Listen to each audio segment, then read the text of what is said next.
Bukankah Allah telah pilih hati kamu untuk ingat kepada dia?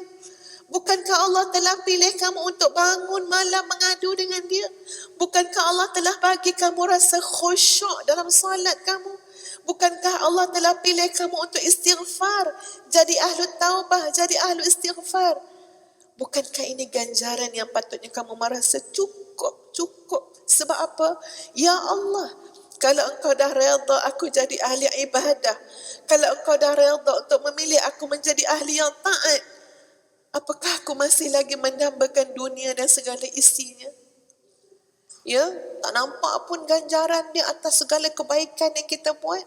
Saya dah berkorban macam-macam sebagai seorang ibu, saya dah berkorban sebagai seorang isteri, saya dah berkorban sebagai seorang suami. Apa yang saya dapat? Nah, ini ya, manusia selalu tanya. Kalau tak tanya kok mulut pun, hati kita bertanya. Betul tak tuan-puan? Ustazah cakap ni jujur daripada diri ustazah. Kalaupun tuan-puan tak ngaku, ustazah ngaku. Itulah yang saya selalu tanya kat hati, apa dia? Apa yang aku dapat ni? Berbaloi ke semua yang aku buat ni? Berbaloi ke pengorbanan ni? Apa yang aku dapat? Apa yang aku dapat untuk tengok orang lain seronok, orang lain bahagia? Apa yang aku dapat? Itu soalan ustazah pada diri ustazah sendiri, tuan-puan. Jujur dah cakap. Selalu datang soalan tu. Aku dapat apa? Tapi jawapan dia, kalau kita bagi jawapan hanya sebatas nafsu kita, sakit. Kau tak dapat apa pun. Kau cuma tengok orang lain seronok. Kau cuma tengok orang lain bahagia. Kau cuma tengok orang lain dapat macam-macam. Kau apa dia? Menangis, menderita. Ni contohlah. Kau tak dapat apa. Kau sakit, kau ini. Siapa layan jawapan ni, merana hidupnya. Merana. Setuju tak tuan-puan? Tapi tengok macam mana Allah sebut, macam mana bahkan yang dijelaskan oleh Ibnu Athaillah As-Sakandari, kamu nak tengok balasan ke? Kamu nak tengok ganjaran ke? Kafa min jazaihi iyyaka 'ala ta'ati an radiya laka ahla. Cukuplah yang dikatakan ganjaran dan balasan daripada Allah kepada kamu bila Allah pilih kamu untuk menjadi ahli taat dan ahli ibadah. Ini ganjaran dia. Masya Allah, subhanallah. Bukankah Allah telah pilih hati kamu untuk ingat kepada dia? Bukankah Allah telah pilih kamu untuk bangun malam mengadu dengan dia? Bukankah Allah telah bagi kamu rasa khusyuk dalam salat kamu? Bukankah Allah telah pilih kamu untuk istighfar, jadi ahlu taubah, jadi ahlu istighfar? Bukankah ini ganjaran yang patutnya kamu merasa cukup? Sebab apa? Ya Allah, kalau engkau dah redha aku jadi ahli ibadah, kalau engkau dah redha untuk memilih aku menjadi ahli yang taat, apakah aku masih lagi mendambakan dunia dan segala isinya? Cuba tanya kat diri kita, aku masih nak lagi ke dunia dengan segala isinya? Sedangkan Allah redha nak pilih aku jadi ahli taat, nak jadi ahli ibadah. Masih aku nak cakap ke benda-benda remeh, benda-benda nafsu yang tak pernah habis sampai kita mati? Alhaakumut takathur hatta zurtumul maqabir. Tak pernah sudah. Kalau kamu nak menghitung, nak mengumpul benda-benda nafsu, tak pernah sudah. Sampai bila? Sampai kamu masuk dalam kubur. Ini soalan kita dan kita jawab. Macam mana nak jawab? Dengan panduan Al-Quran, dengan pandangan-pandangan para ulama. Kamu tak rasa cukupkah?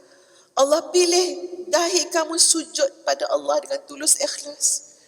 Kamu tak rasa cukupkah? Allah bagi kamu kekuatan 2:30 pagi, 3 pagi, 3:30 pagi. Rasa asyik membaca ayat-ayat suci Al-Quranul Karim. Biarlah orang lain buat apa, biar. Kamu 3 pagi, 3:30 pagi, Allah pilih lisan kamu untuk membaca kalam Allah. Tak cukup untuk kamu? Ini bukan ganjarankah bagi pandangan kamu? Ini bukan balasankah bagi pandangan kamu? Itu nak kena pujuk hati kita, sahabat-sahabat.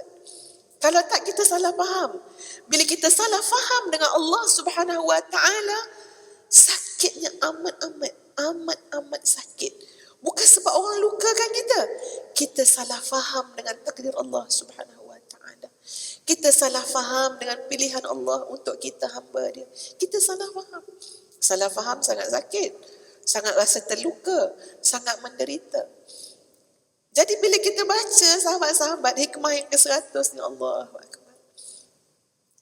Beristighfar kita bila baca kan, astaghfirullahalazim. Betul-betul hati aku ni busuk. Sebenarnya hati kita busuk. Hati busuk ni lah yang sakit sebenarnya. Ya, sebab tu bila kita dengar tazkirah, kita dengar ilmu, ia ubat untuk hati yang sakit tadi, kita rasa lega, kita rasa tenang. Sebenarnya kamu tamak, kamu busuk hati, kamu salah sangka dengan Allah, kamu buruk sangka dengan Allah. Allah sedang memberikan kepada kamu ganjaran, balasan. Apa dia? Kamu dipilih untuk taat. Sahabat-sahabat yang datang majlis hari ini ataupun dengar secara Facebook Live ke, percayalah, Allah pilih kita untuk dengar. Allah pilih kita untuk menjadi hamba Allah yang boleh memberikan masa dia untuk apa? Untuk mendekatkan diri kepada Allah Subhanahu Wa Taala. Apakah tidak cukup? Apakah tidak cukup? Apakah kita rasa tak apalah ya Allah, aku tak naklah ganjaran menjadi ahli ta'ah tu.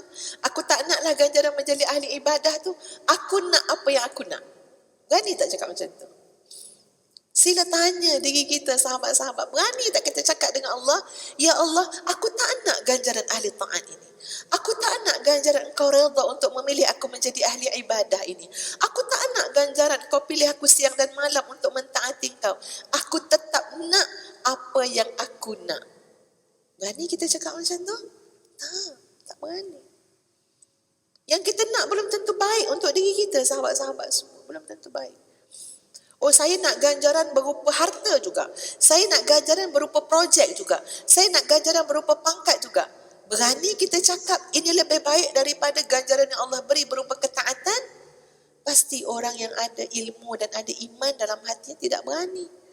Itu bukan ganti dengan ketaatan kepada Allah Subhanahu Wa Taala. Jadi sahabat-sahabat muslimin muslimat, boleh tak kita cakap astaghfirullahalazim dan alhamdulillah sekarang, ya, dalam hati masing-masing. Pertama apa dia? Astaghfirullahalazim. Inilah dosa yang kita selalu tak sengaja buat. Inilah dosa yang kita tak nampak kita buat dosa ni, sahabat-sahabat semua. Kita tak nampak dosa yang kita buat. Apa dia? Aku tidak mensyukuri nikmat Allah. Aku tak menghargai apa yang Allah bagi kepada aku. Inilah dosa yang kita buat, yang tak nampak, sahabat-sahabat sekalian. Aku salah sangka dengan Allah Subhanahu Wa Taala. Aku tak sabar melalui apa yang Allah restu, redha untuk aku. Aku tak sabar. Astaghfirullahalazim. Astaghfirullahalazim.